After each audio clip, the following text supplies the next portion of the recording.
सबको जोहार। आज संबलपुर गस्त कर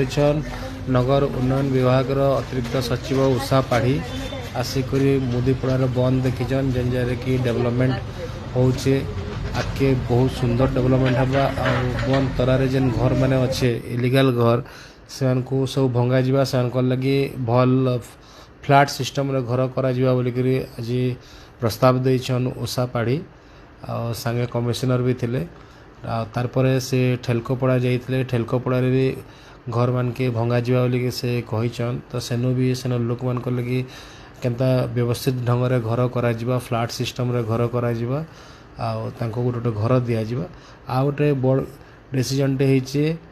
बेआईन जेन मैंने आसिक रोचन आ सरकारी जगह घर बन दौन आटा करा नहीं दि जाए बोलिकी गोटे कहुई बाकी केते दूर काम करा से ताके लेकिन गोटे बड़ प्रश्न है देखमा काଣା होचे आके।